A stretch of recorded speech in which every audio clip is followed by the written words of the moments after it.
Okay, today we're going to watch Night of the Living Dead. And as we watch the movie, we will stop sometimes if we hear some interesting vocabulary words or interesting phrases or interesting pronunciation. We can analyze the pronunciation. If you are watching with me, then please feel free to make some comments in the chat if you want me to stop or if you have a question that was not addressed. And the other day we watched House on Haunted Hill, and there were several interesting phrases that I have created exercises for, and they are at the end of the movie. So if you want to do some vocabulary and fluency practice, make sure you stay until the end, and we will do some listening and speaking practice. All right, well, let's start the movie, Night of the Living Dead, and hope that we find some interesting vocabulary and phrases that we can talk about.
They ought to make the day the time changes, the first day of summer.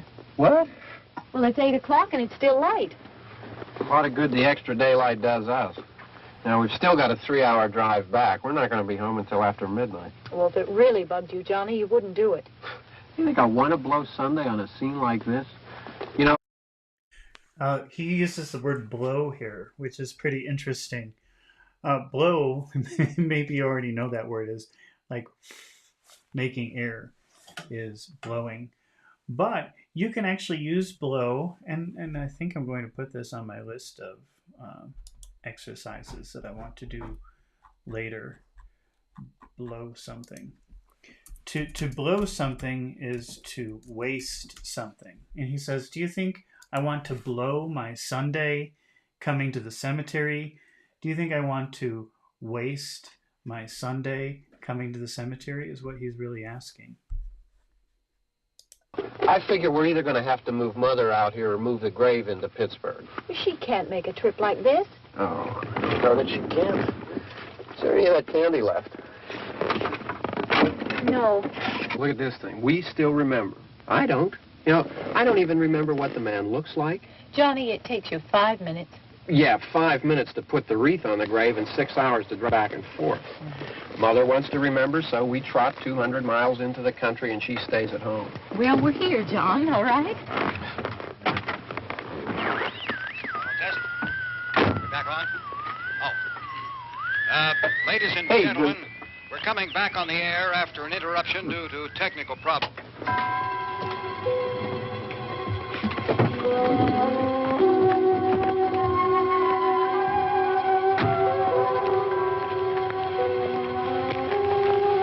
There's nothing wrong with the radio. Must have been the station. Which row is it in?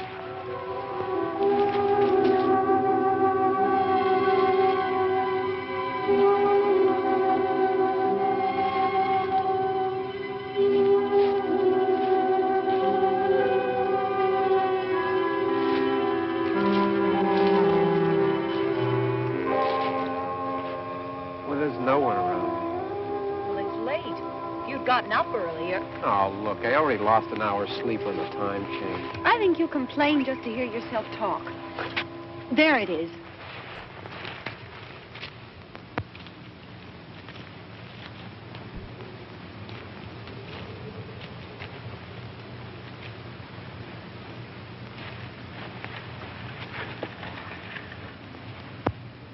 I wonder what happened to the one from last year.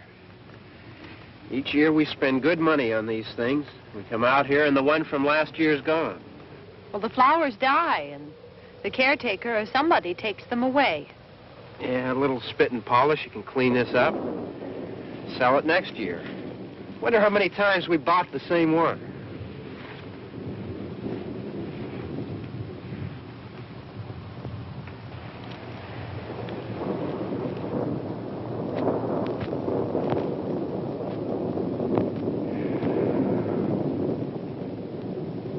Hey, come on, Barb. Church was this morning, huh?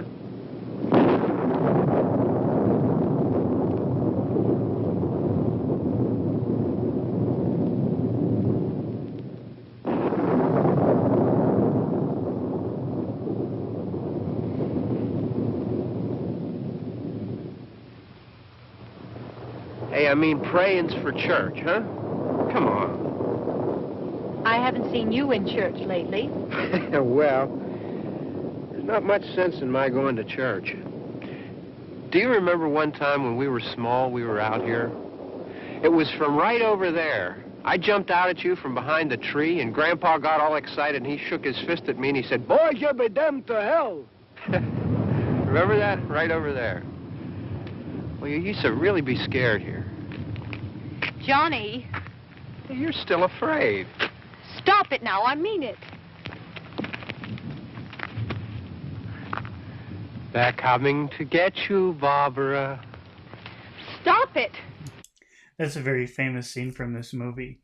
And it's one of the ways that you can use get, which means to attack or win over you or stop you or something like that. So he says they're coming to get you, which kind of means they're coming to kill you. You're ignorant. They're coming for you, Barbara. Stop it. You're acting like a child. They're coming for you. Look, there comes one of them now. He'll hear you. Here he comes now. I'm getting out of here. Johnny.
All right.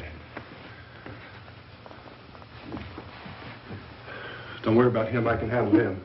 Probably be a lot more of them as soon as they find out about us. The truck is out of gas. This pump out here is locked. Is there a key? We can try to get out of here if we can get some gas. Is there a key?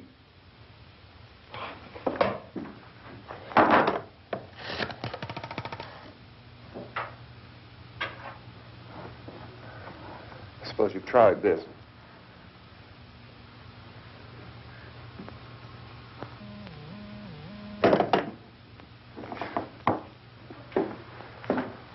Do you live here?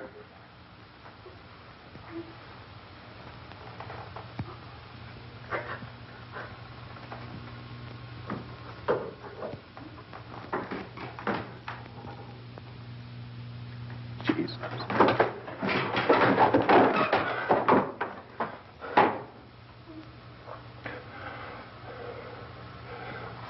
We've got to get out of here.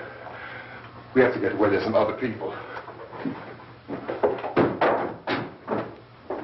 Maybe we better take some food.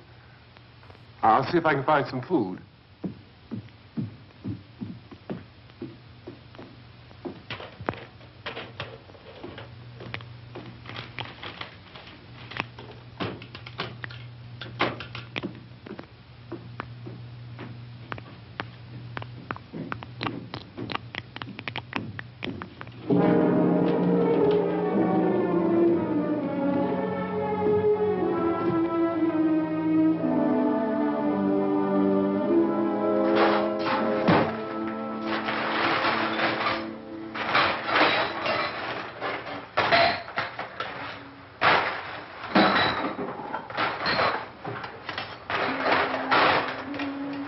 What's happening? How do you think it's happening? What's happening?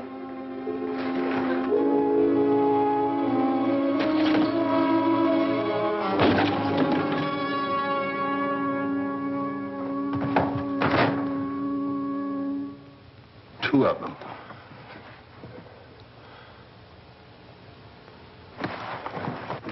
There are two of them out there. Have you seen any more around here? I can take care of those two. I don't I know you're afraid, but we have I to... don't know! I don't know! What's happening?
know we're in here now.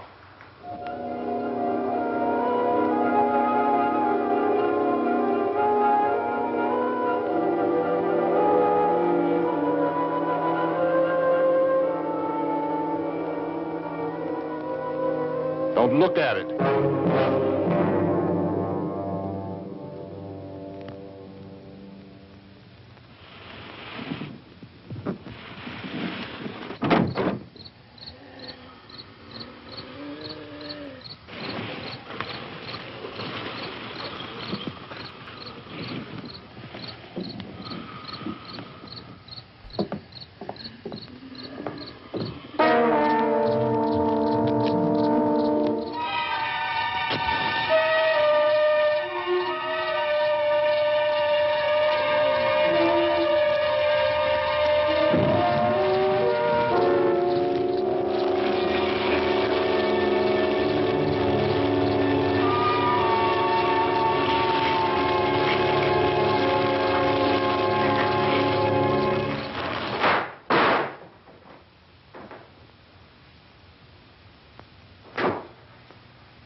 Get some more lights on in this house.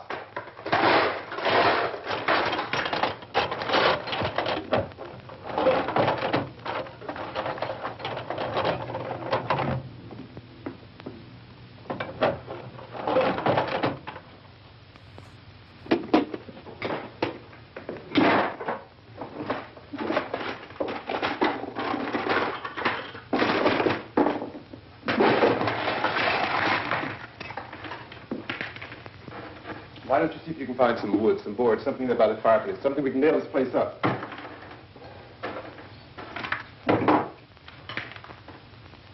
Oh, God damn. Look, I know you're afraid. I'm afraid too. But we have to try to board the house up together. Now, I'm going to board up the windows and the doors. Do you understand? We'll be all right here. We'll be all right here until someone comes to rescue us.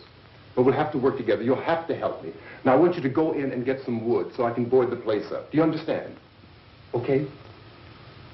Okay?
some nails. Pick out the biggest ones you can find.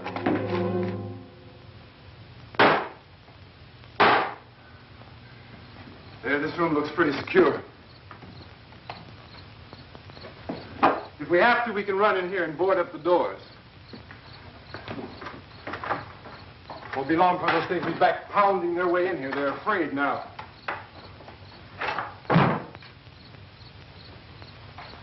They're afraid of fire. I found that out.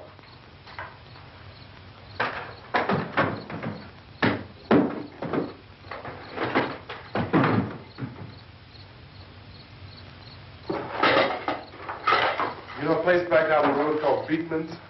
Beekman's Diner?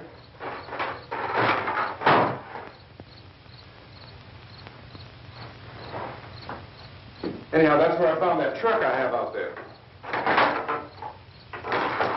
There's a radio in the truck. I had jumped in to listen to it when a big gasoline truck came screaming right across the road. But there must have been 10, 15 of those things chasing after it, grabbing and holding on. Now, I didn't see them at first. I could just see that the truck was moving in a funny way. And those things were catching up to it. You know, he says the truck was moving in a funny way. And I've encountered this several times. A lot of people are not aware that in English, funny can mean two things. It can mean ha ha ha, or it can mean strange. So when he says the truck was moving in a funny way, he means the truck was moving in a strange way, not a way that makes him laugh. I think I'm going to make a note. That would be a good one for an exercise. Funny as strange. So the truck was moving in a funny way. That's why he knew something was wrong. The truck went right across the road. Slammed on my brakes to keep from hitting it myself. It went right through the guardrail.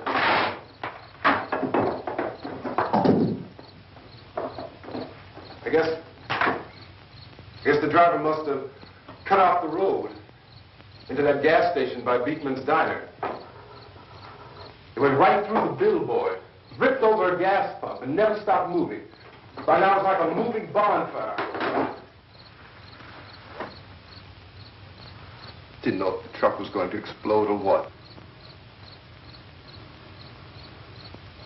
Still, here's a man screaming.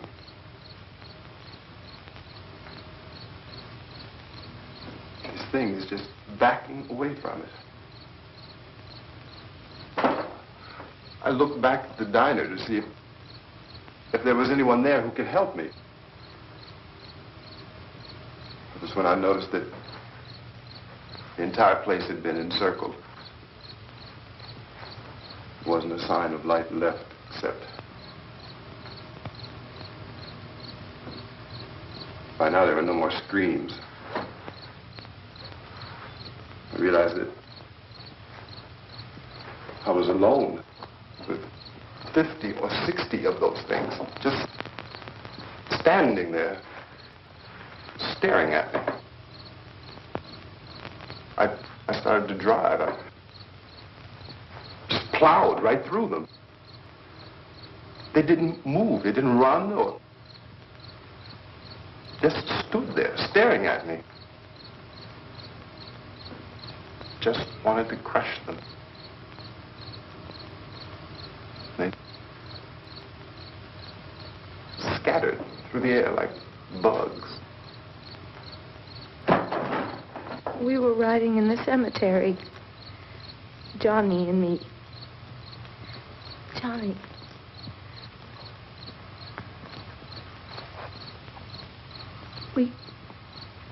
We came to put a wreath on my father's grave. Johnny, and he said, "Can I have some candy, Barbara?" We didn't have any. And, oh, it's hot in here. what?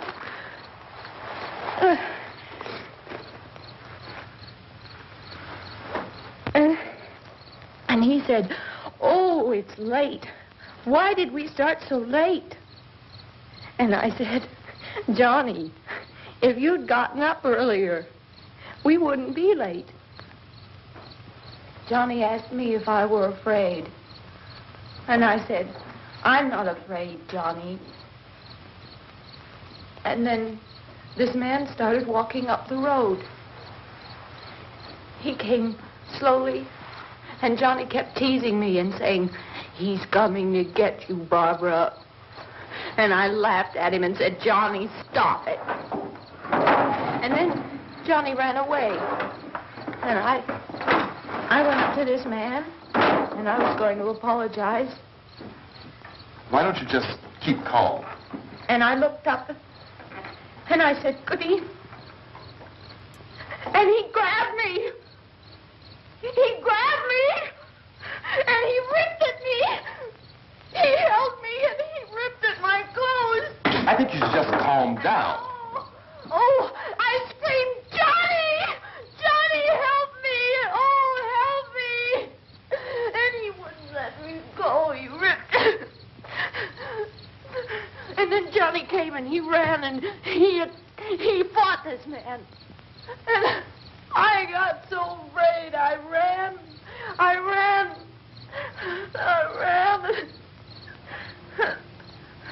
And Johnny didn't come.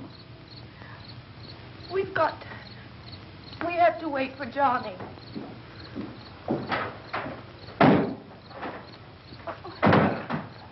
Maybe we better go out and get him. We have to go out and get Johnny. He's out there.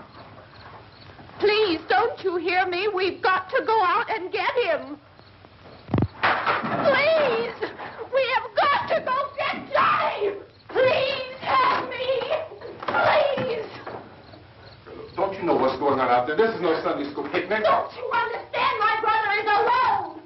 Your brother is dead. No! My brother is not dead!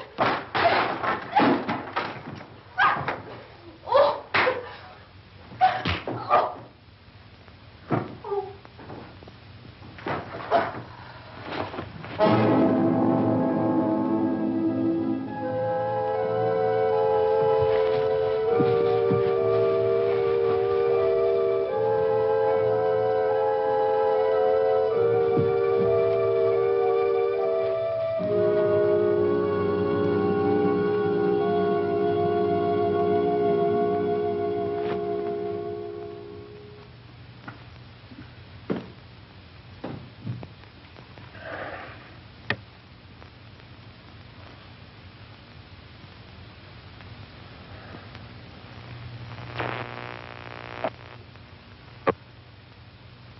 Because of the obvious threat to untold numbers of citizens, and because of the crisis which is even now developing, this radio station will remain on the air day and night.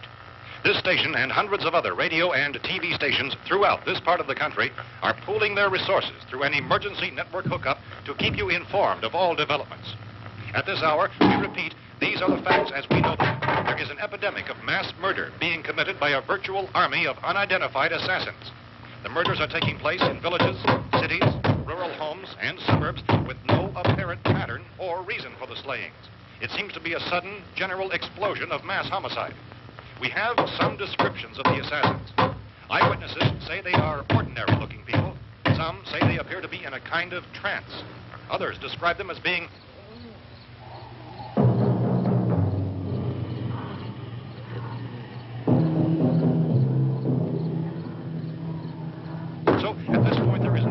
authentic way for us to say who or what to look for and guard yourself against. Misshapen monsters. Reaction of law enforcement officials is one of complete bewilderment at this hour. So far, we have been unable to determine that any kind of organized investigation is yet underway. Police, sheriff deputies, and emergency ambulances are literally deluged with calls for help. The scene can best be described as mayhem. Mayors of Pittsburgh, Philadelphia, and Miami, along with the governors of several eastern and midwestern states, have indicated the National Guard may be mobilized at any moment, but that has not happened as yet. The only advice our reporters have been able to gather that from official sources, it's for private citizens to stay in their homes behind locked doors. Do not venture outside for any reason until the nature of this crisis has been determined and until we can advise what course of action to take.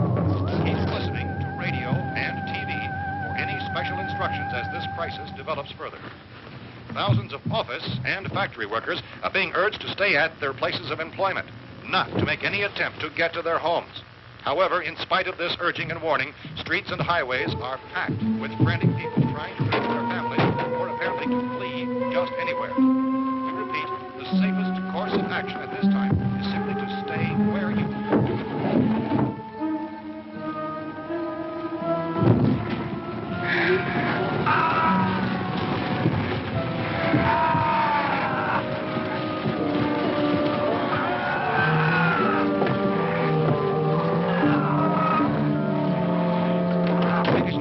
just received word that the president has called a meeting of his cabinet to deal with the sudden epidemic of murder which has seized the eastern third of this nation. The meeting is scheduled to convene within the hour. Members of the presidential cabinet will be joined by officials of the FBI and joint meetings behind closed doors. The White House spokesman, in announcing this conference, says there will be an official announcement as soon as possible following that meeting. This is the latest dispatch just received in our newsroom. Latest word also from National Press Services in Washington, D.C. now tells us that the emergency presidential conference, which we've just mentioned, will include high-ranking scientists from the National Aeronautics and Space Administration. That's the extent of this latest meeting. Members of his cabinet, the FBI, joint chiefs of staff, and scientists from NASA within the hour. All radio and TV stations throughout this part of the country, including the one to which you're listening, have joined their facilities in an emergency network to bring you this news as it develops. We urge you to stay tuned to radio and TV and to stay indoors at all costs. Late reports reaching this newsroom tell of frightened people seeking refuge in churches, schools, and government buildings, demanding shelter and protection from the wholesale murder which apparently is engulfing much of the nation. Law enforcement officials are at a loss to explain or, even at this hour, even to theorize about the reasons for this wave of murder. So far, the advice they're able to give the public is summary. Chief T.K. Dunmore of Camden, North Carolina, was quoted as saying, quote, "Tell the people, for God's sake, to get off the streets. Tell them to go home and lock their doors and windows up tight. We don't know what kind of murder-happy characters we have here." End quote. He's Chief Dunmore of Camden, North Carolina. So far, the only descriptions, the only clues anyone has of the killers come from frightened witnesses of some of the slain. These eyewitness accounts variously describe the murderers as ordinary-looking people, misshapen monsters, people who look like they're in a trance, and things that look like people. He's used that word misshapen a couple of times. So you've got the word shape, which means like square or circle, but misshapen means shaped the wrong way. So when he says these killers are misshapen, it means they look weird. They don't look right. They're the wrong shape. But act like animals. Some eyewitnesses tell of seeing victims who look as though they had been torn apart. This whole ghastly story began developing 2 days ago with the report of the slaying of a family of 7 in their rural home near Gulfport, Virginia. Since then, reports of such senseless killings began snowballing in a reign of terror which has hopscotched in an erratic, disconnected manner throughout much of the eastern and midwestern United States. Efforts to keep track of the murder reports with the placing of markers on a map seem to indicate a general spreading of the extreme southeastern United States into the north and west. Our newsmen have been on the telephone talking with officials in other cities and have determined that none of this kind of mass murder has yet been reported west of the Mississippi River, except in the extreme southeastern portion of Texas. Similar killings have been reported around the Houston and Galveston areas, but nothing like... I found a gun and some bullets out there. It was only late yesterday Oh, and when it these. first became clear we were facing some kind of national emergency. When first reports began filtering in, newsmen and law enforcement agencies were of the opinion This place is boarded up pretty solid now. in nature. However, as these We ought to be all right here for a while. dramatically, it was soon apparent that We have this a was gun something and more than the bullets. usual run of lawlessness. Food and the radio. Officials began to suspect an obscure kind of conspiracy. Sooner or later, someone Things as bound to come and get us out. creatures from outer space. So again, we He says that someone is bound to come and get them, which is a way of saying definitely it's going to happen eventually. When you say something is bound to happen, it means you can't avoid it. Actually, I think I'm going to put that down on my list. Bound to happen means you can't avoid it. It's going to happen. Someone's bound to find us. Definitely somebody will find us eventually. It must happen. Join with law enforcement agencies, urging you to seek shelter in a building. Lock the doors and windows securely. Hey, that's us. We're doing all right. Be cautious of any suspicious strangers. And keep tuned to your radio and television for survival instructions and further details of this continuing story. Look, I don't know if you're hearing me, Goes on in the absence of any law. but I'm going upstairs now. It's almost as though some critical balance of If anything should try to break in here, I can hear it from up there. I'll be down to take care of it. savage killers. We repeat, this radio station. Everything is all right for now. I'll be back to reinforce the windows and doors later. But you'll be all right for now, okay? Okay. Civil defense officials in Cumberland have told newsmen that murder victims show evidence of having been partially devoured.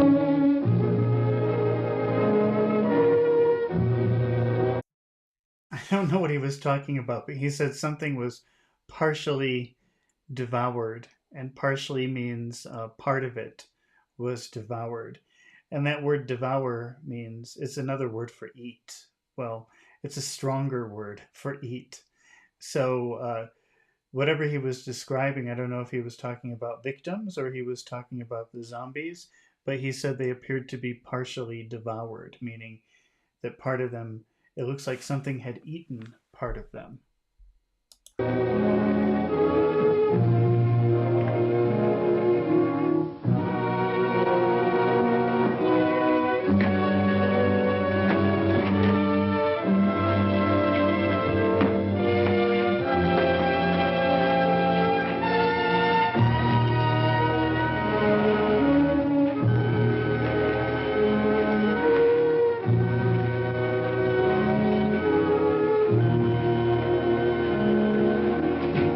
Consistent reports from witnesses to the effect that people who acted as though they were in a kind of trance were killing and eating their victims prompted authorities to examine the bodies of some of the victims.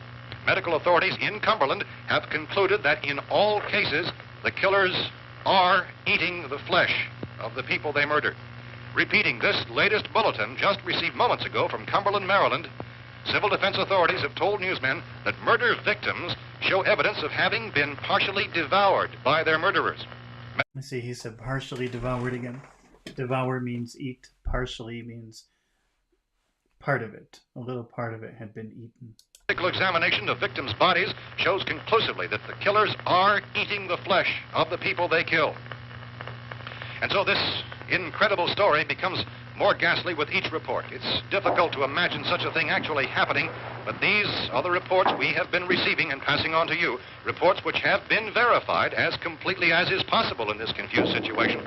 It is happening, and it would appear that no one is safe from this wave of mass murder.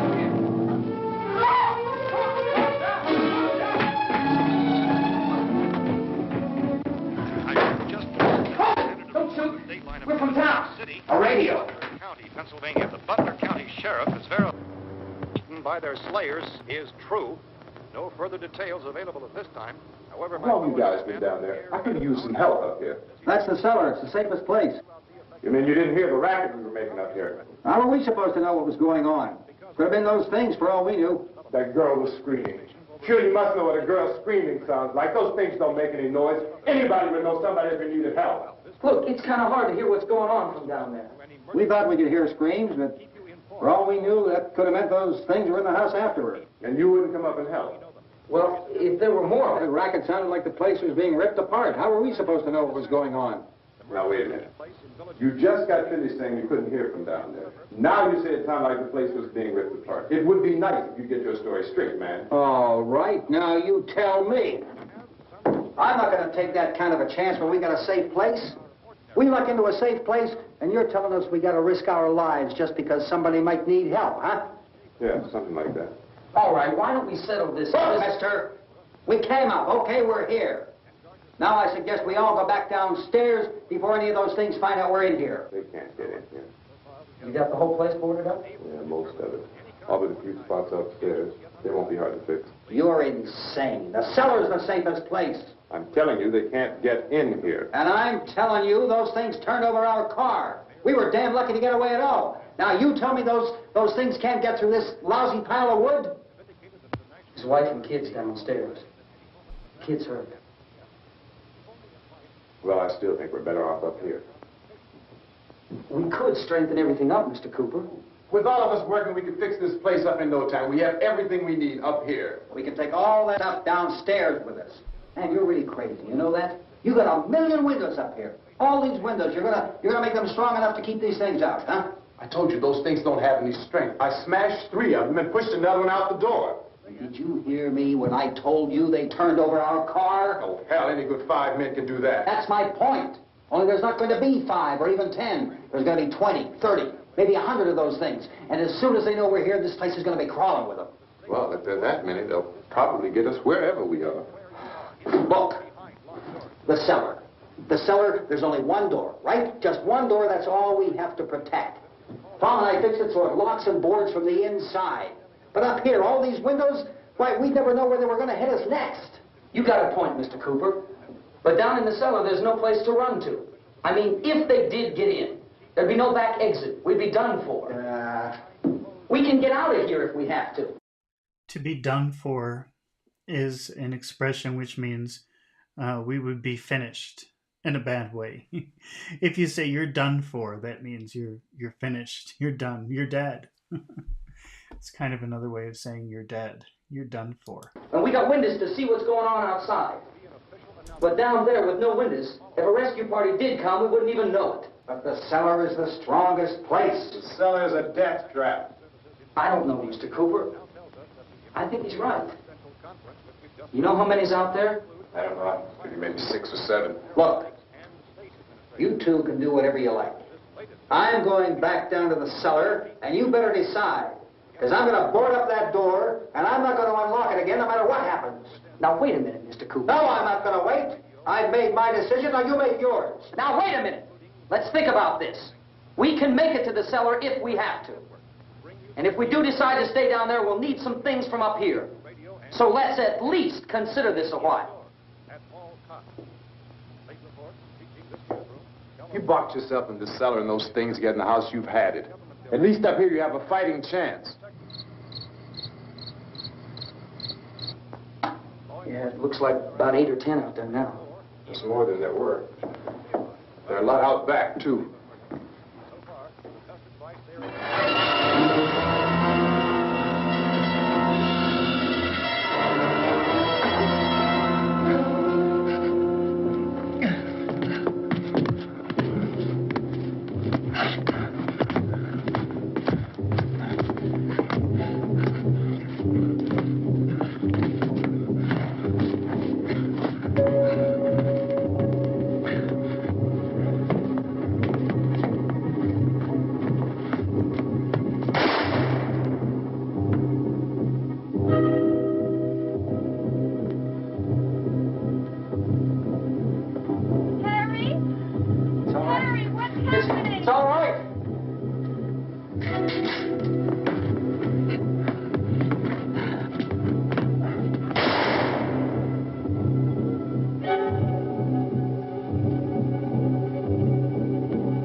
Fix these boards.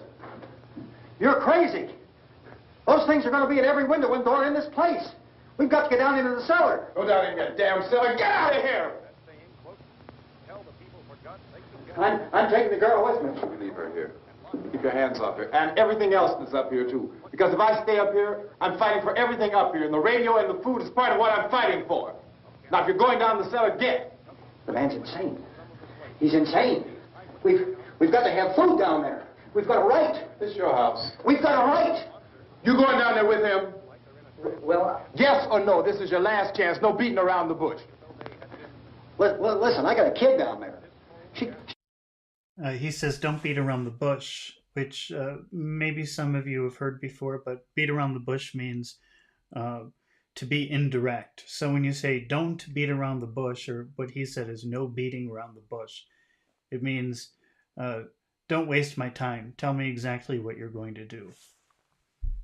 She can't possibly. I couldn't bring her up here. She can't possibly take all the racket and those things smashing through the windows. Well, you're her father. If you're stupid enough to go die in that trap, that's your business. However, I am not stupid enough to follow you. It is tough for the kid. That old man is so stupid. Now, you get the hell down in the cellar. You can be the boss down there. I'm boss up here. You bastards. You know, I won't open this door again. I mean it. Mr. Cooper, with your help, we could... With my help? Let him go, man. His mind is made up. Just let him go. Wait a minute. Judy, come on up here, honey.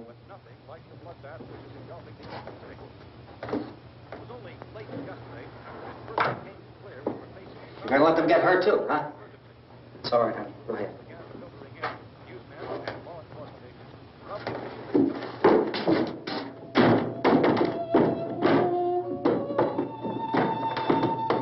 If we stick together, man, we can fix it up real good. There's lots of places we can run to up here. Mr. Cooper, we'd all be a lot better off if all three of us were working together.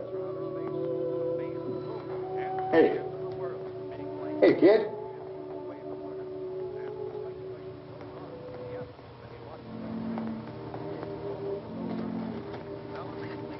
He's wrong, you know. I'm not boxing myself in down there.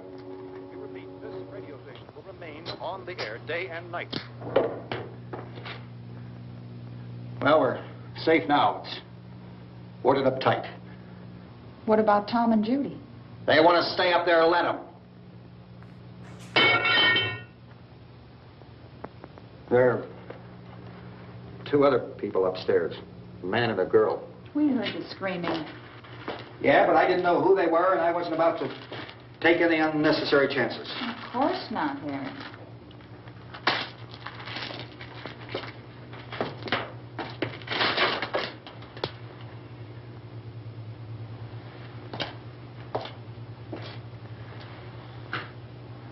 Is she all right? I don't know what it is. She feels warm. Maybe it's shock. Where'd you get the bandage? Some laundry in a basket. I tore a sheet.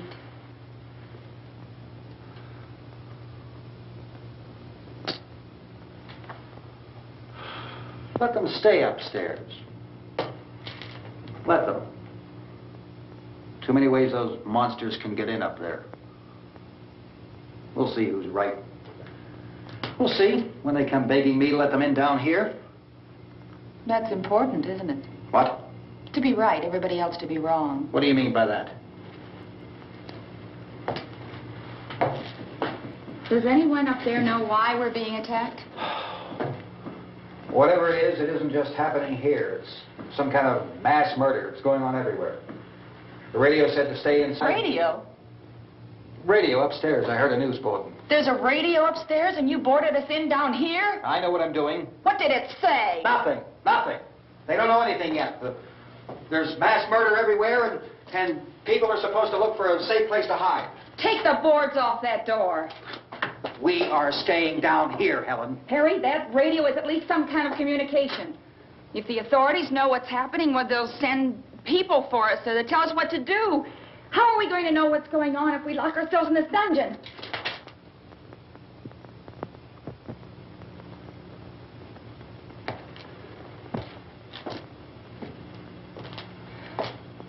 We may not enjoy living together, but dying together isn't going to solve anything. Those people aren't our enemies. Mrs. Cooper. Mrs. Cooper, Ben found a television set upstairs. Let's go up. Tom? Yeah. If Judy would come downstairs for a few minutes, Harry and I could come upstairs. Okay, yeah, right away. Will you do it? Do I have to? Look, honey, nothing's going to get done with them down there and us up here. Do this for me. Okay. Okay, open up.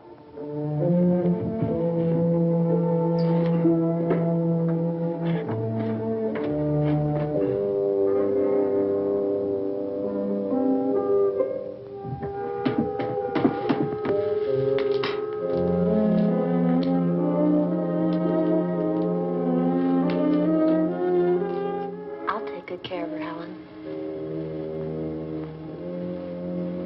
She's all I have. Why don't you go upstairs now?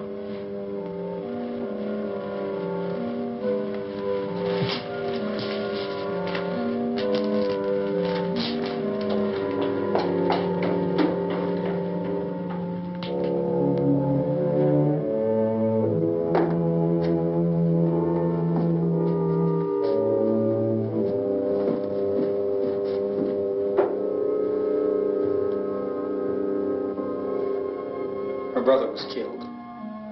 Hey, give me a hand with this thing. I gotta go help Ben with the television.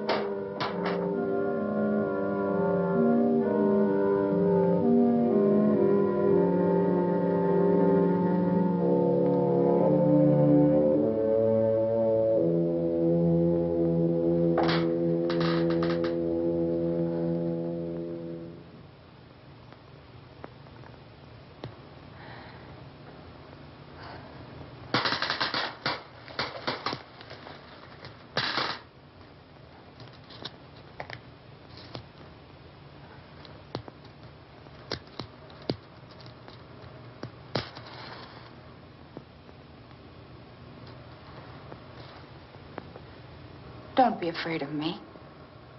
I'm Helen Cooper, Harry's wife.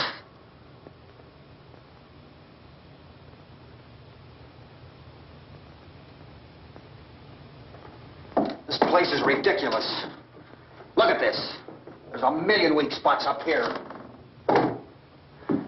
Give me one of those.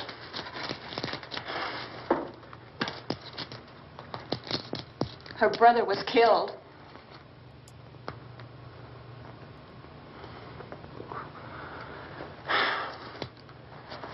And they talk about these windows. I can't see a damn thing. There could be 15 million of those things out there. That's how much good these windows are.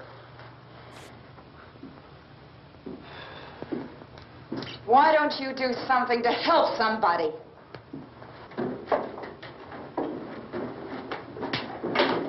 Here, I have it. Drag a couple of those chairs together. There's a socket over here.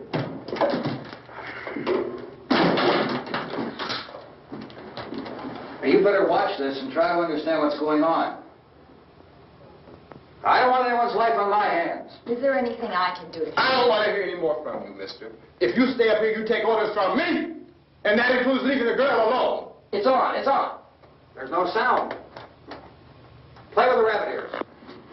Reports, incredible as they seem, are not the results of mass hysteria. Mass hysteria. What do they think? We're imagining all this? Shut up!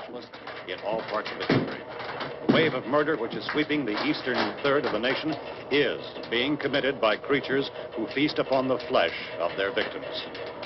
First eyewitness accounts of this grisly development came from people who were understandably frightened and almost incoherent.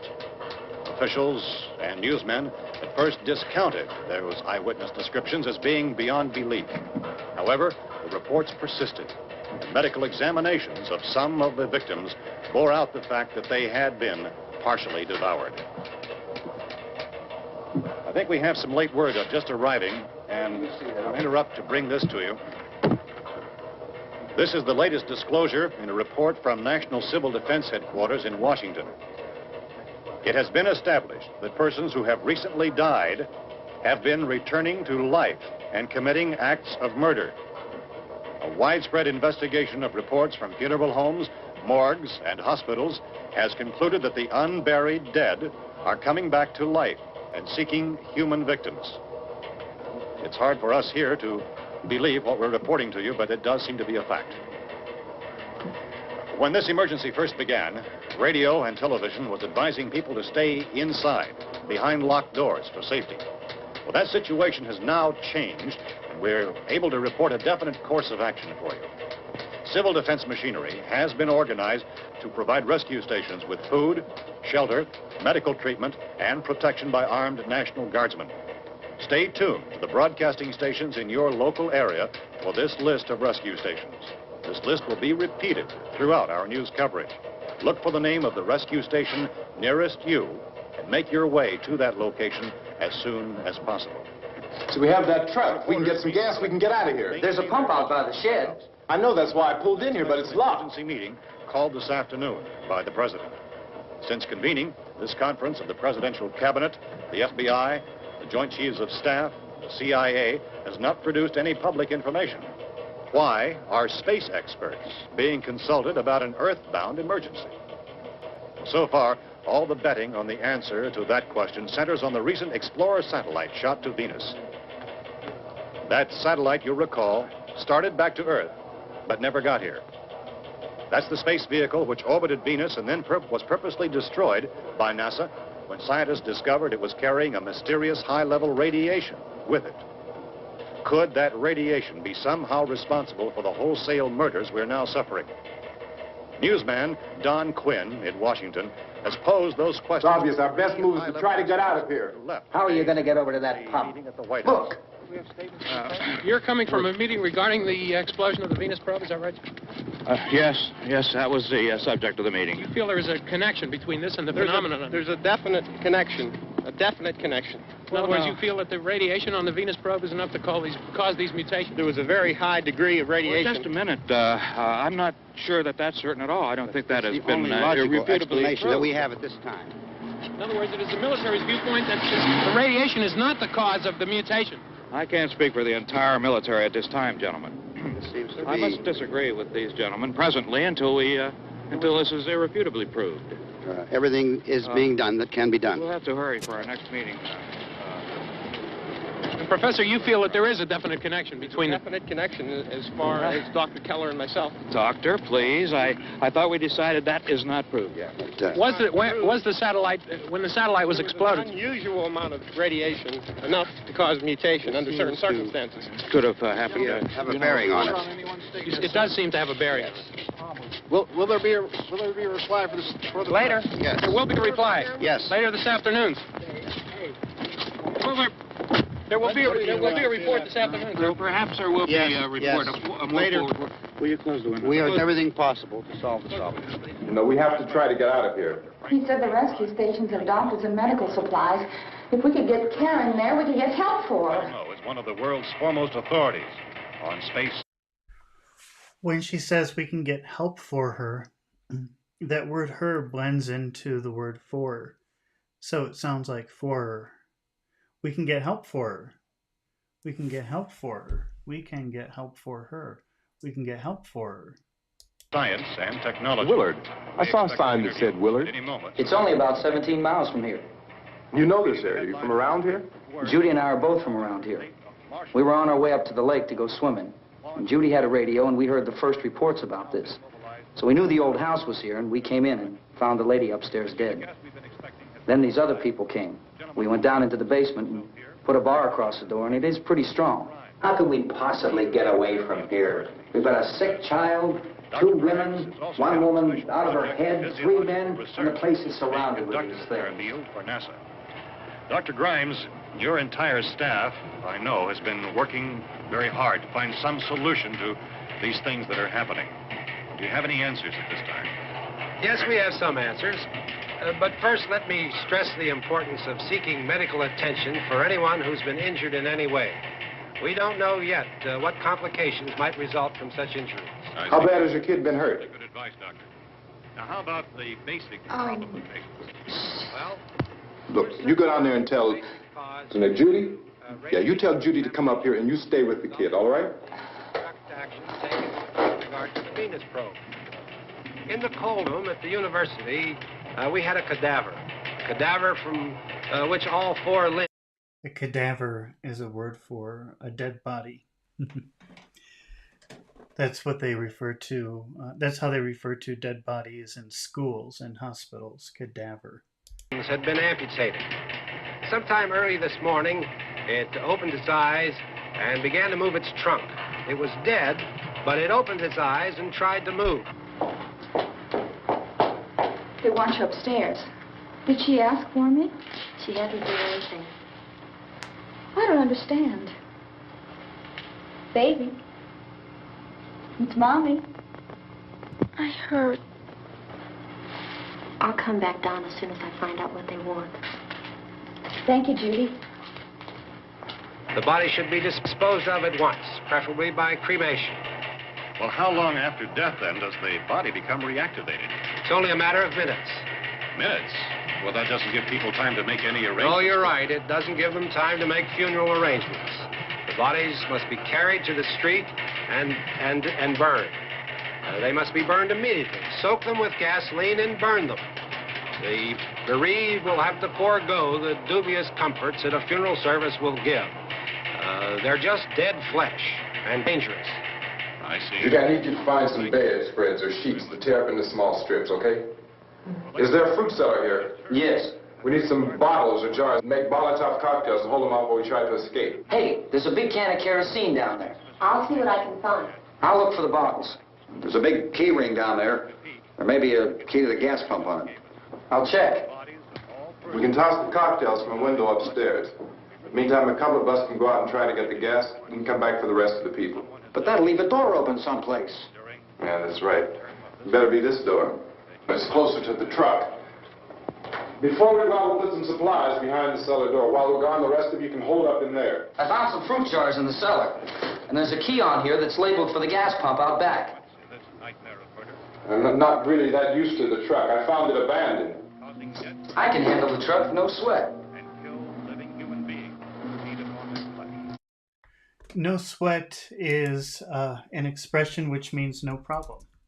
And it's kind of an interesting one that I think we can add to our list for exercises. No sweat, no problem. I can do it, no sweat. You're it then. You and I'll go.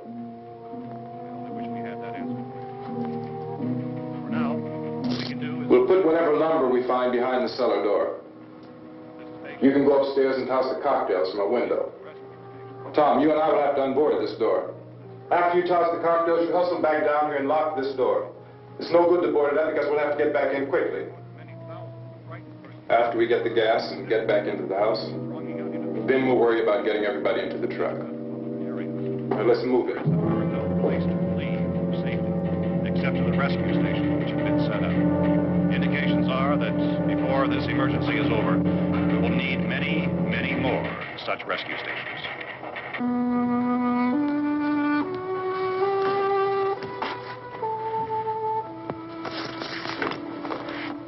You always have a smile for me.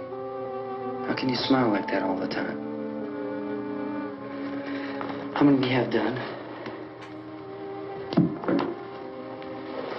Come on, honey, we gotta move. Tom, are you sure about the phone? The phone is dead out. All you get is a recorded message. If I could only call the folks. They're going to be so worried about us. Everything will be all right. As soon as we get to Willard, we'll call them. They might even be there. I know. Tom, are you sure we're doing the right thing, Tom? What, about getting out of here? Yeah. Well, the television said that's the right thing to do. We've got to get to a rescue station. I don't know. Come on, honey, you're starting to sound like Mr. Cooper now. But why do you have to go out there? Look, I know how to handle that truck, and I can handle the pump.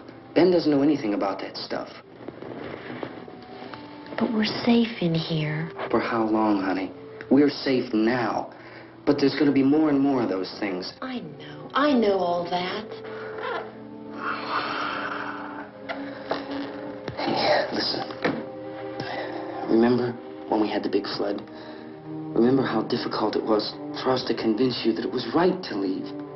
Remember we had to go to Willard then? This isn't a passing thing, honey. It's not like just a wind passing through. We've got to do something, and fast.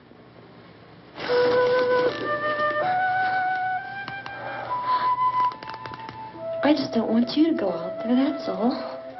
Hey, Smiley. Where's that big smile for me? Boy, you're sure no use at all, are you? We've got work to do, honey. And you...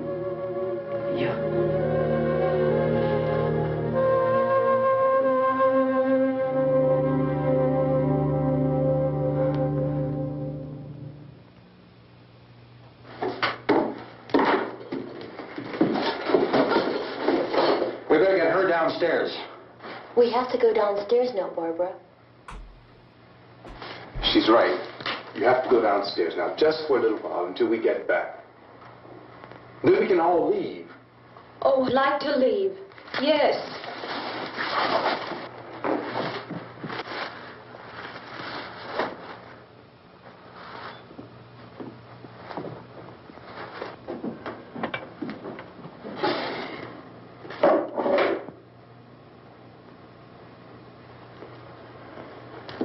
Good luck.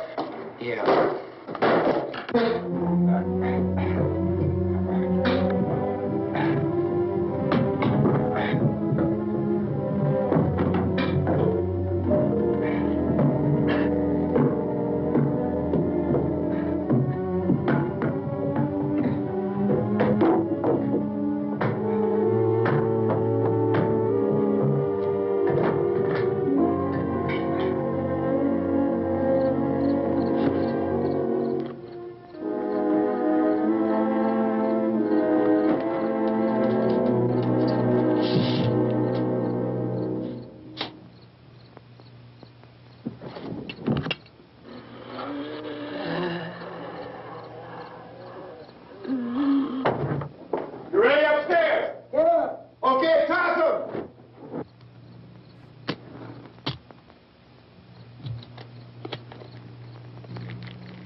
Come on.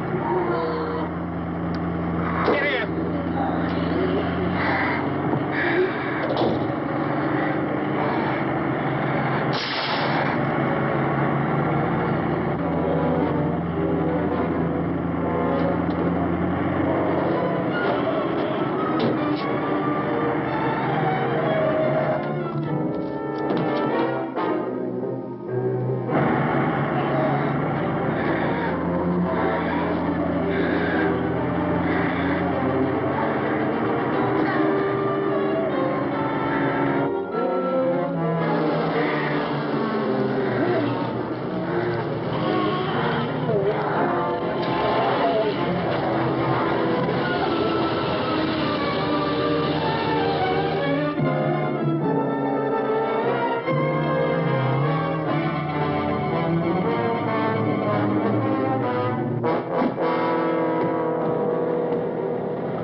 won't work.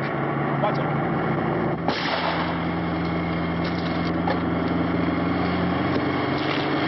Watch the torch.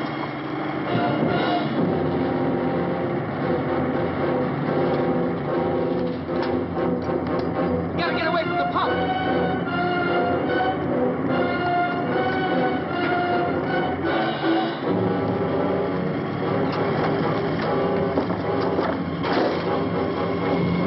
Hang on.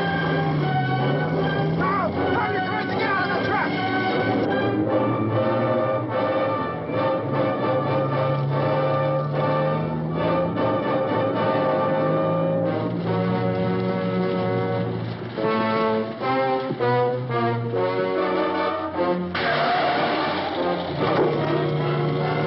Let's get out of here.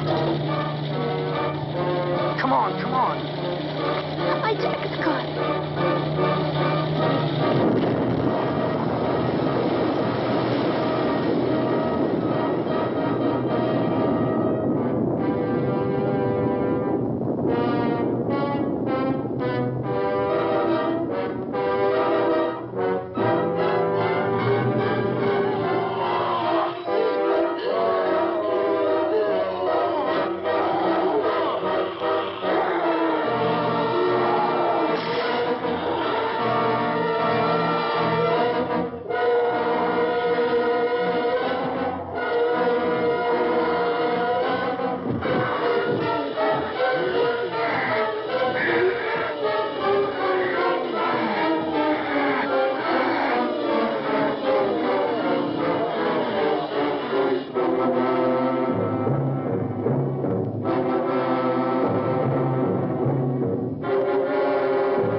Drag you out there and feed you those things.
Isn't it 3 o'clock yet?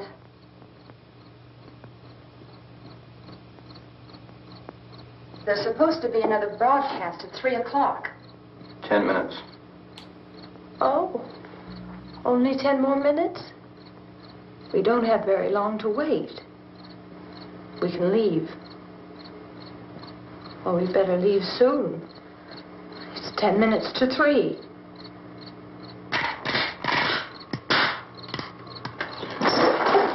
You know anything about this area at all? I mean, is Willard the nearest town? I don't know. We were just trying to get to a motel before dark. You say those things turned your car over. You think we can get it back on its wheels and drive it? Where is it? Seems like it was pretty far away. Seems like we ran. Forget it. It's at least a mile. Johnny has the keys. You gonna carry that child a mile through that army of things out there? I can carry the kid. What's wrong with her? How'd she get hurt? One of those things grabbed her. Bit her on the arm. What's wrong? Who knows what kind of disease those things carry? Is she conscious? Barely. She can't walk. She's too weak. Well, one of us could try to get to the car. You gonna turn it over by yourself? You have a car? Where? Where is it? You won't be able to start it. Yeah, I know. But where is it?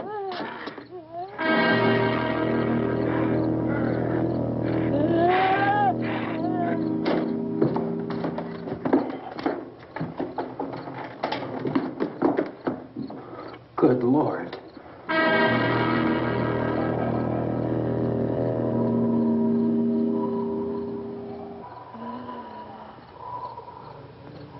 Being monitored closely by scientists at all the radiation detection stations. At this hour, they report the level of the mysterious radiation continues to increase steadily. So long as this situation remains, government spokesmen warn that dead bodies will continue to be transformed into the flesh-eating ghouls. All persons who die during this crisis, from whatever cause, will come back to life to seek human victims unless their bodies are first disposed of by cremation. Our news cameras have just returned from covering such a search and destroy operation against the ghouls, this one conducted by Sheriff Conan McClellan in Butler County, Pennsylvania. So now let's go to that film report. All law enforcement agencies and the military have been organized to search out and destroy the marauding ghouls. The Survival Command Center at the Pentagon has disclosed that a ghoul can be killed by a shot in the head or a heavy... They keep using this word ghoul, G-H-O-U-L, which means like a monster, I guess you could say. blow to the skull. Officials are quoted as explaining that since the brain of a ghoul has been activated by the radiation, the plan is kill the brain and you kill the ghoul. What do you think from the supply wagon, Gus? No, we're all right. Hey, Cass, put that thing all the way in the fire. We don't want it getting up again. All right, after. Chief McClellan, how's everything going? Oh, things aren't going too bad. Men are taking it pretty good. You want to get on the other side of the road over there? Chief, do you think we'll be able to defeat these things? Well, we killed 19 of them today right in this area. Those last 3 we caught trying to claw their way into an abandoned shed. They must have thought somebody was in there. There wasn't, though. We heard them making all kind of noise. We came over and beat them off, blasted them down. Things as good as you're finished. Can I see you here? Yeah, okay. Chief. He says he blasted them. Blast is like an explosion. Sometimes it's used for shooting. And he says we blasted them down, shot them down. But maybe you notice that instead of saying blasted them, he says blasted them. It's like one word, blasted them. We blasted them down. If I were surrounded by 6 or 8 of these things, would I stand a chance with them? Well, there's no problem. If you had a gun, shoot them in the head. That's a sure way to kill them. If you don't, get yourself... Shoot them in the head. Shoot them in the head. That's how you can kill them. Kill them. He says kill them. That's how you can kill them. Shoot them in the head. A club or a torch. Beat them or burn them. They go up. Beat them or burn them. Beat them or burn them. Pretty easy. Well, Chief McClellan, how long do you think it will take you until you get the situation under control? Well, that's pretty hard to say. We don't know how many of them there are. We know when we find them, we can kill them. We don't know how many of them are. We don't know how many of them are. Are they slow moving, Chief? Yeah, they're dead. They're all messed up. Well, in time, would you say you ought to be able to wrap this up in 24 hours? Well, we don't really know. We know we'll be into it most of the night, probably into the early morning. We're working our way toward Willard, and we'll team up with the National Guard over there, and then we'll be able to give a more definite view. Thank you very much, Chief McClellan. This is Bill Cardill, WIC TV 11 News. Thank you, Bill, for that report. Official spokesman declined to speculate just how long it may take to kill off all the flesh eaters, so long as the heavy rain...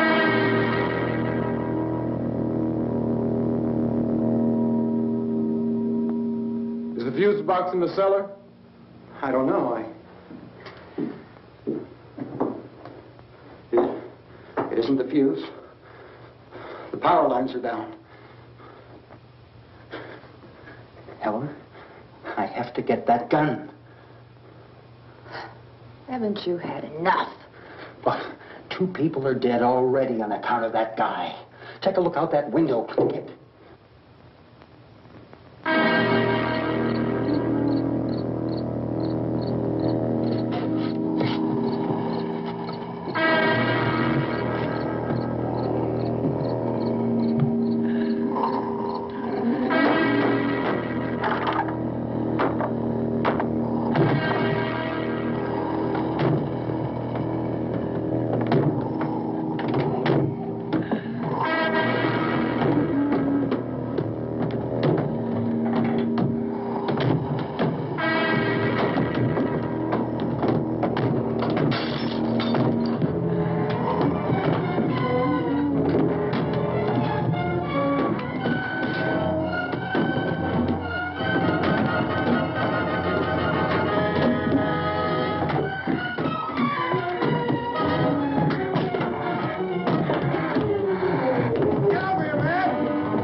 Hey, Vince, Al, you want to get about 4 or 5 men and a couple dogs? There's a house over here behind those trees. We want to go check it out.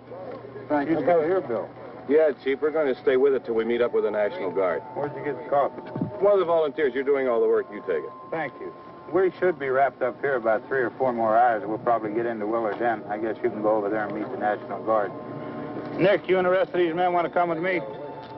Well, Bill, let's check in the office, see what's happening. All right, Steve, tell them we're going to stay with it, and everything appears to be under control.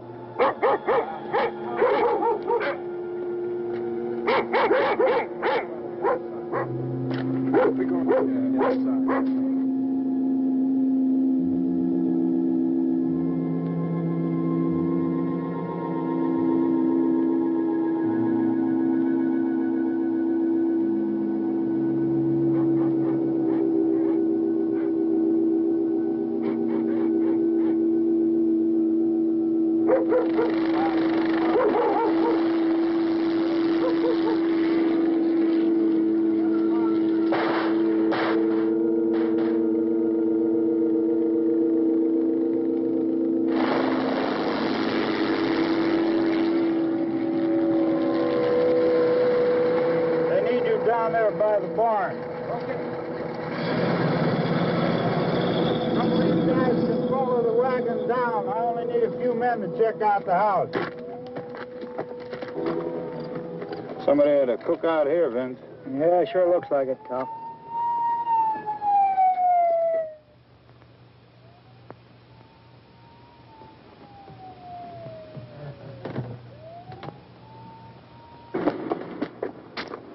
Come over. There's a group of police in the other part.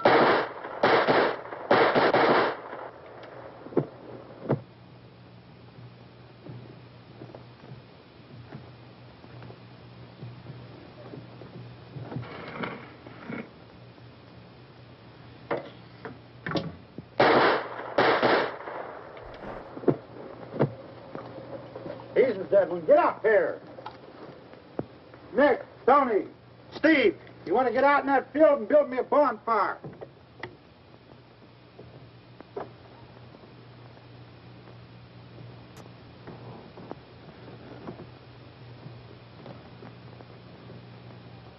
You, drag that out of here and throw it on the fire. Nothing down here. All right, go ahead down and give him a hand. Let's go check out the house. There's something there. I heard a noise.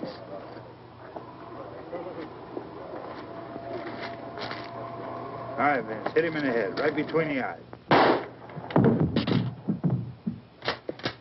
Good shot. Okay, he's dead. Let's go get him. That's another one for the fire.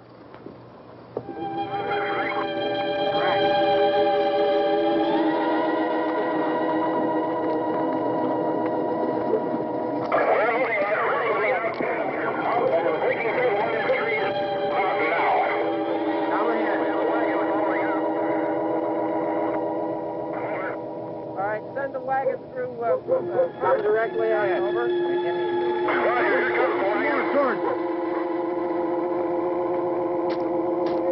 Keep those dogs back off of those things.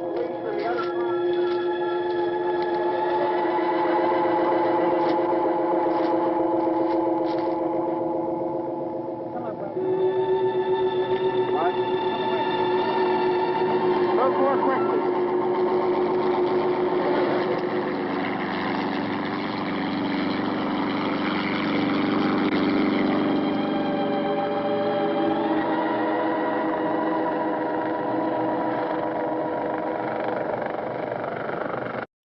All right, well, that was Night of the Living Dead. I've got quite a nice little list of vocabulary that we can use next time we do a movie. Okay, now we're going to do some practice with some words and phrases from the previous movie, which was House on Haunted Hill. So we'll do some listening and speaking practice in just a minute, but first I'm going to take a little break, and I will be right back.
Okay, so we're back.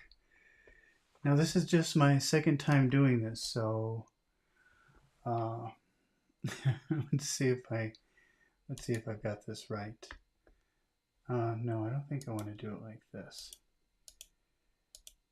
Just let me.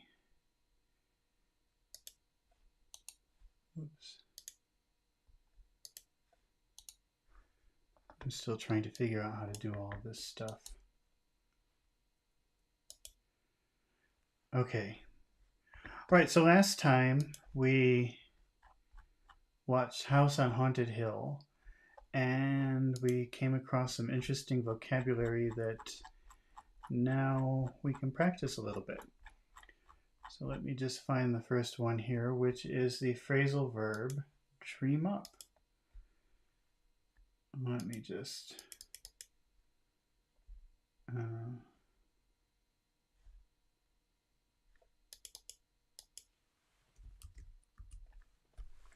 write this up here. Dream up. All right, this phrasal verb, dream up. Oh no.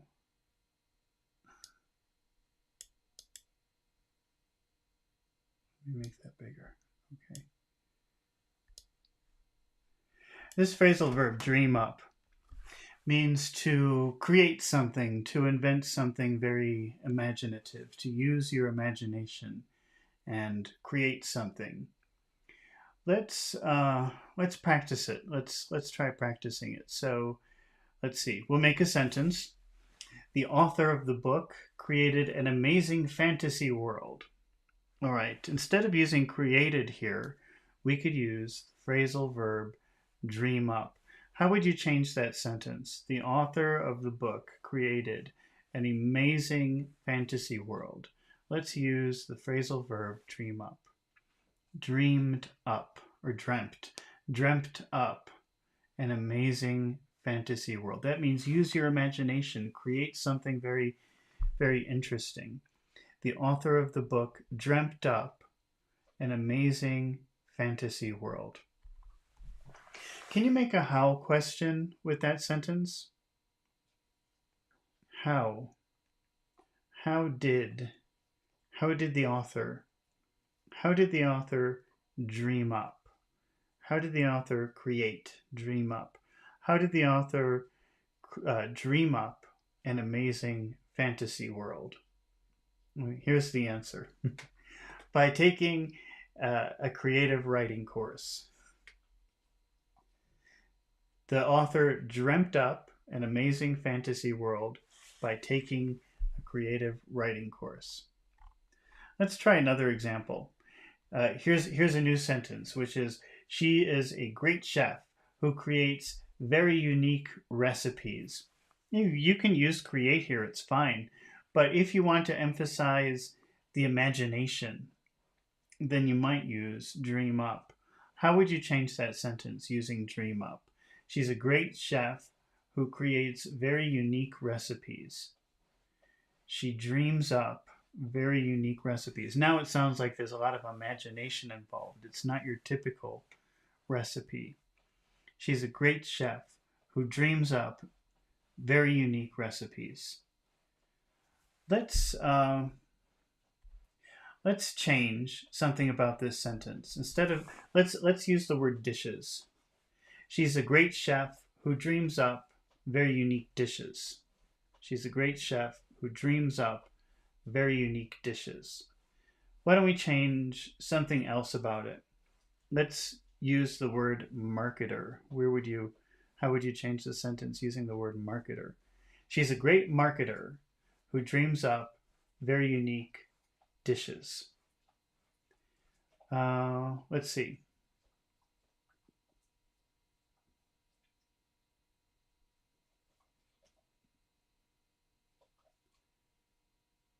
Here's another sentence. Mary is very famous in the restaurant industry. Mary is famous in the restaurant industry. Let's make a why question. Why is Mary? Why is Mary? Why is Mary? Why is she? Why is she famous in the restaurant industry? Why is she famous in the restaurant industry? Now let's give the answer. Because she dreams up, she's a great marketer who dreams up very unique dishes. She's a great marketer who dreams up very unique dishes. She's famous in the restaurant industry because she's a great marketer who dreams up very unique dishes.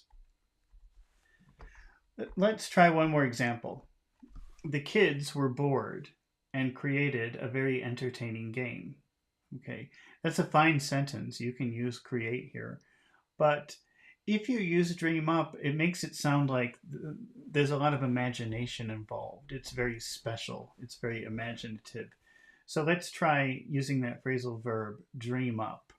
So the original sentence is, the kids were bored and created a very entertaining game. Let's change that sentence using dream up. The kids were bored and dreamt up a very entertaining game. Now it sounds much more creative, much more imaginative. The kids were bored and dreamt up a very entertaining game. Let's change one of the words in the sentence. Let's use the word contest. The kids were bored and dreamt up a very entertaining contest. The kids were bored and dreamt up a very entertaining contest. Let's change another word. Let's use bummed. Bummed is a kind of a slang word. It means like maybe in a bad mood, not feeling very happy, not very cheerful, something like that. The kids were bummed. The kids were bummed. Maybe disappointed is another way that you could use bummed. The kids were bummed and dreamt up a very entertaining contest. The kids were bummed and dreamt up a very entertaining contest. Let's make a what kids do yesterday question. What the kids do yesterday. How would you make a what to question with that information? What did the kids do? What did the kids do yesterday? They were bored, so they dreamt up a very entertaining contest. They were bored, so they dreamt up a very entertaining contest. All right, hopefully that phrasal verb dream up is a little bit more clear for you now, that it means creative, imaginative creation. Now let's take a look at another phrase from the movie, and that is a touch of something. A touch of something means a little bit of something. So let's practice using a touch instead of a little bit. Here's a situation. Mark didn't like the black and white painting. Or Mary didn't like Mary didn't like John's black and white painting. Let's make a why not question. Why not like? Why didn't? Why didn't Mary like? Why didn't Mary like John's painting? Why didn't Mary like John's black and white painting? And here's the answer. She thought it needed a little color. It needed a little color. She thought it needed a little color.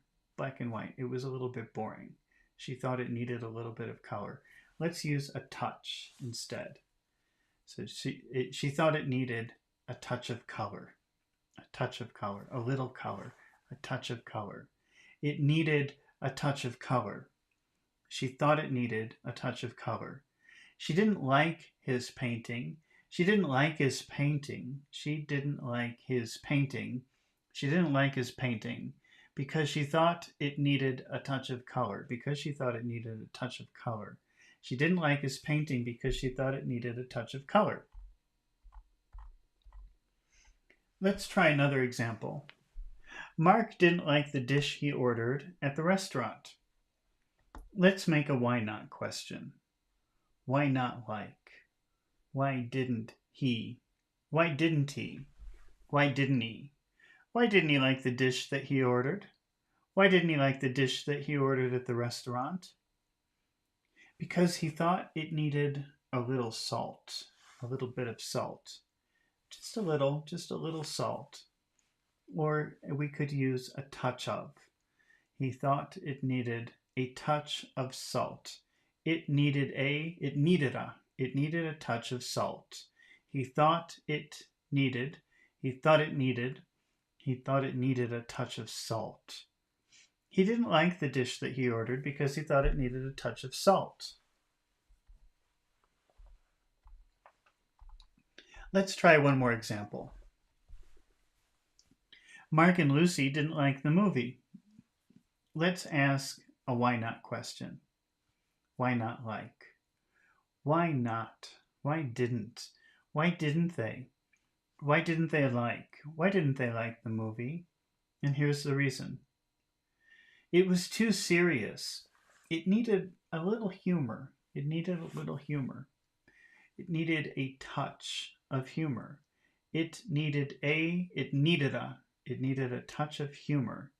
It was too serious and needed a touch of humor. They didn't like the movie because it was too serious and it needed a touch of humor.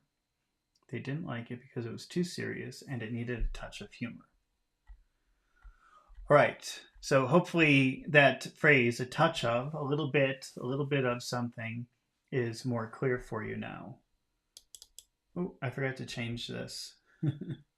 This is important. I have to, because I'm going to cut these up and I want these to show, except I've already messed this one up. Well, I'm still going to put a touch of something here.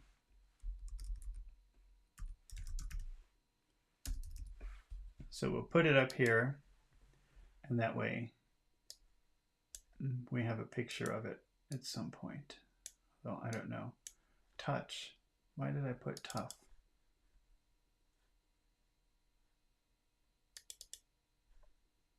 How do I edit this? You know, this is my only second time doing this, so I'm just making a horrible... Oh well, it looks like touch. We'll just leave it like that. I think it's okay. So hopefully next time, each time I get a little bit better doing this. It's kind of a pain. Okay, let's talk about the next thing, which is another phrasal verb that we saw in the movie from the last video that we did, was tidy up.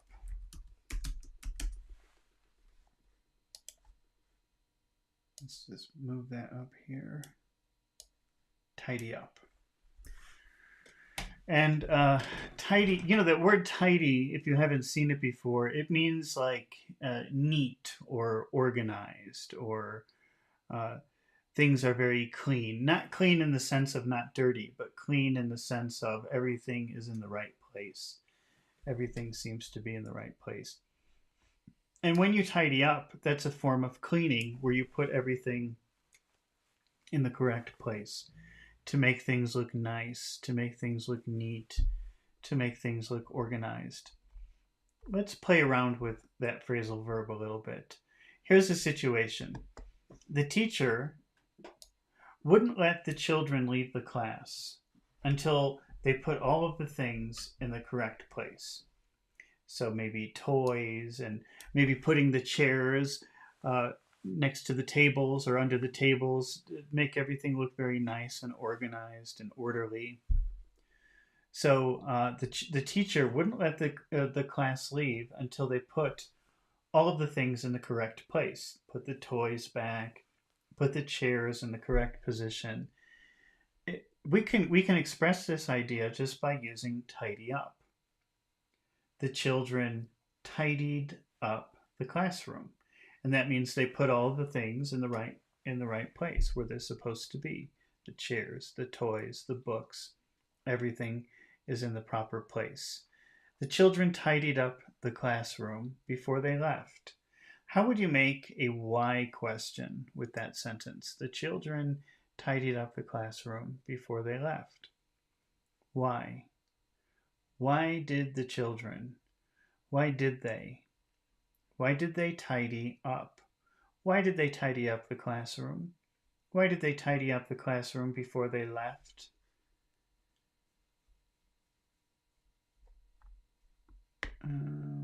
Let me find the reason. Oh, here's the reason. Because the teacher runs a tight ship.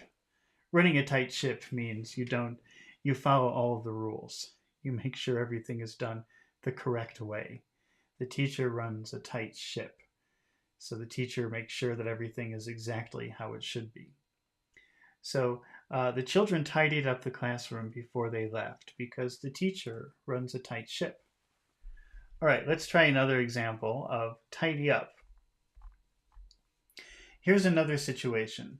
John's roommate is angry with him. John always leaves dishes in the sink, empty bottles on the coffee table. He leaves his clothes and towels on the bathroom floor. Let's make a why angry question. Why?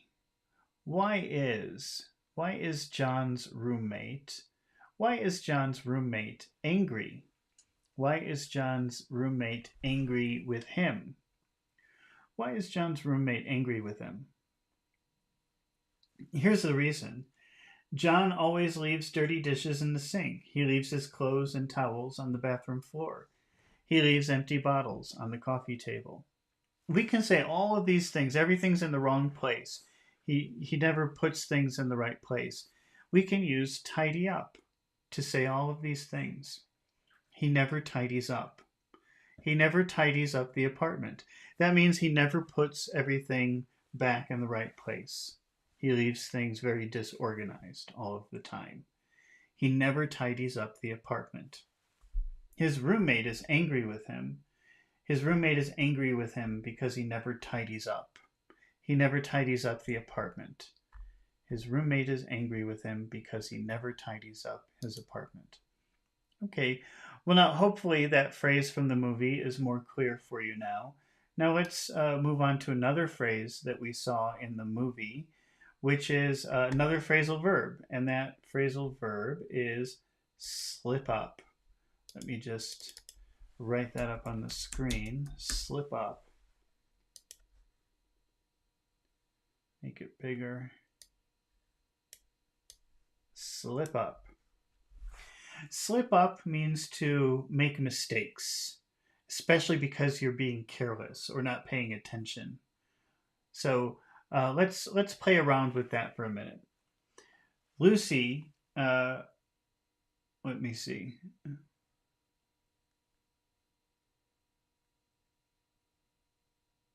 Here's a sentence. Lucy was working on a report, but she made some mistakes because she was distracted by music that she was listening to. Okay, instead of saying all of that, we can say Lucy slipped up. Lucy slipped up because she was distracted. That means Lucy made mistakes because she was distracted. If you want to name the thing that where she made the mistakes, you have to use the preposition on. So you would say she slipped up on the report. And that means she made mistakes on the report because she wasn't paying attention. She was being careless. She slipped up on the report because she was distracted by music. Let's change one word. Let's replace something with the conversation. Where would be the best place to put that? She slipped up on the report because she was distracted by the conversation. She slipped up on the report because she was distracted by the conversation. Let's change something else. Let's use the word presentation, the presentation. So where can we put that? We can change something out with that, the presentation. She slipped up on the presentation because she was distracted by the conversation. So she was giving a presentation, but there were some people talking, and she was distracted by that, and she made some mistakes. She slipped up on the presentation because she was distracted by the conversation. Let's change another word. Here's a verb that maybe you probably don't know this verb. She engrossed. Engrossed means that you're paying very close attention to it. It's very interesting to you, so You're listening very carefully, or you're watching very carefully. Engrossed. Where can we put that in our sentence? She slipped up on the presentation because she was engrossed in the conversation. So we're changing the preposition by the conversation to in the conversation. She was engrossed in the conversation. She slipped up on the presentation because she was engrossed in the conversation. Okay, let's move on to another expression that we learned from the last movie that we watched, and that is a great deal of. Let me just write that up on the screen. A great deal of something.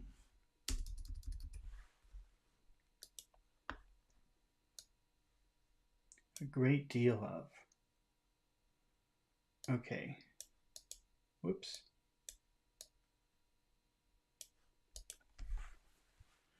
A great deal of just means a lot. So wherever you use the word a lot, you can use also the phrase a great deal of, and it's a pretty common thing. So let's play around with it just a little bit. Here is a sentence. Mary couldn't attend the conference because there was a lot of rain. So maybe the rain was so bad she couldn't get to where the conference was.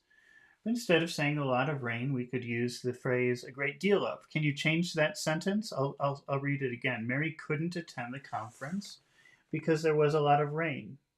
Say the same sentence, but use a great deal of instead. She couldn't attend the conference because there was a great deal of rain. She couldn't attend the conference because there was a great deal of rain. Let's change another word in the sentence. Let's use the word traffic. Where could you change that word out? Where could you put that in the sentence? A great deal of traffic. There was a great deal of traffic. She couldn't attend the conference because there was a great deal of traffic. How about, let's change another word. Let's use the phrase, the word the lunch. Where could we put that? She couldn't attend the lunch because there was a great deal of traffic. She couldn't attend the lunch because there was a great deal of traffic. All right, let's change something else. Speak at. Where would you change that? Speak at. Speak at the lunch. She couldn't speak at the lunch because there was a great deal of traffic. She couldn't speak at the lunch because there was a great deal of traffic. Okay, let's try another sentence here. How about, John couldn't buy a new car because it cost a lot of money. It cost a lot of money. John couldn't buy a new car because it cost a lot of money. Where could we put the phrase a great deal of in that sentence? Great deal of money. He couldn't buy a new car because it cost a great deal of money. It cost a great deal of money. Let's change one of the words. Where could we put the word house? He couldn't buy a new house because it cost a great deal of money. He couldn't buy a new house because it cost a great deal of money. Let's change another word. Let's use the word find. Where could we change that? He couldn't find a new house because it cost a great deal of money. He couldn't find a new house because it cost a great deal of money. Let's change another word. Took. He couldn't find a new house because it took a great deal of money. He couldn't find a new house because it took a great deal of money. All right, let's change one more word. Let's use the word time. Where would that go? A great deal of time. He couldn't find a new house because it took a great deal of time. He couldn't find a new house because it took a great deal of time.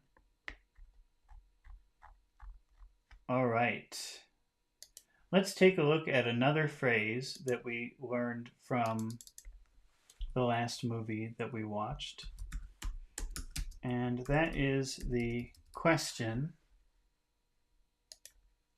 what's with? This is pretty casual speech. It's not something that you should use in a formal setting. But you use what's with when you're talking about things that annoy you or frustrate you. It's kind of a way of asking, why is this?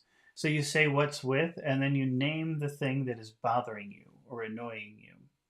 So imagine a frustrated English student who just learned another new way to use the word got.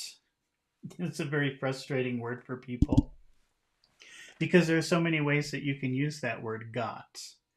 So the student could ask the teacher, why is this word so annoying or complicated? Why is the word got so annoying or complicated? Or they could use the phrase what's with plus a noun. In this case, it would be the word got. What's with the word got? It's a very casual way of saying this annoys me, explain it to me. Don't use that in your class unless you're very comfortable with your English teacher. It's a little bit rude. Okay, so this question means the word got annoys me. Please explain it to me. Tell me so I can understand. Okay, let's try a different situation. Imagine you're with your friend and you're going out to have a good time and your friend is in a bad mood. That's kind of ruining your good time. So that's annoying you. That's a problem for you. And you want to know what's happening. Explain to me why you're in such a bad mood. Now, you could say, why are you in a bad mood? But because you're friends, probably what you would say is, what's with you? Or what's with your bad mood? Either way. What's with you? What's with your bad mood? Like, tell it to me. It's kind of annoying. What's going on here? So that's a way of asking, why are you doing this? Or why is this happening? It's annoying to me. All right, let's try another one. Okay, now here's a true story. I used to live near this pizza place, and they made the best pizza. Really, really delicious pizza. And one time I ordered a pizza from there, and my favorite, pepperoni. And they gave me the wrong pizza. They gave me a pepperoni pizza, but under the cheese were all these potatoes. And it was horrible, actually. I mean, I love potatoes. Potatoes are delicious, but not on a pizza. It's a very weird thing. It adds a weird texture, and doesn't taste good. It's horrible. So I didn't do this, but I could have. I could have brought the pizza back and said, why did you put potatoes on my pizza? Or what's another way of saying that? What's with the potatoes on my pizza? And that sounds like you're very upset about it. Like, explain it to me. This bothers me. This is annoying. What's with the potatoes on my pizza? Okay, I didn't do that. I wouldn't do that. That's kind of rude. You'd have to be pretty angry. I was not happy about that, but I wouldn't do that. Okay, and finally, one more thing here is we have the word keep with an adjective. Okay, and maybe you've seen the word keep. Sometimes it means maintain, or maintain is really the only thing that you could say about it. And that's what it means here. If you put an adjective after it, it means maintain this thing. Don't change this thing. Okay. But let's just try a few examples. It's something worth practicing. Okay, let's see. But in the movie, he said keep still. And still means don't move. It's the opposite of move. So if something is moving, it's traveling here and there, but if it's still, it's staying in one place and it never moves. So if you say keep still, that means stop moving, don't move, or don't start moving. Okay, let's try something. How about, imagine you're trying to hear something and your friend is about to start talking. So right now he's quiet and you want him to stay that way. You don't want him to start talking because you're listening. So how do you say, don't say anything? Like, remain quiet, maintain your quietness, don't start talking. Keep quiet. Keep quiet. That means don't start talking now. I need you to be quiet. How about, let's try another example. What if your friend was very sick and now he's recovered, and you're very happy about that now that he's feeling good and healthy. How do you say, I want you to maintain this health? I don't want you to get sick again. Using keep. Keep healthy. Keep healthy. Maintain your health. Don't get sick again is really what it means. Okay, let's try another one here. How about imagine your friend is walking home at night and she's already safe, but you want her to remain safe. And in this situation, when you're saying goodbye and you know that she's now going to walk in the street in the middle of the night, how would you say, don't go into danger, remain in this state of safeness? You would say, keep safe, keep safe. So that's how you use keep to mean maintain something. To don't change that thing. All right, well, those are the words and phrases that we have learned from the previous movie, and I've got quite a list from Night of the Living Dead. So that will be at the end of the next movie. We'll do some exercises with those words and phrases, and hopefully that will help you to remember how to use them later. But until then, I'll see you next time. Goodbye.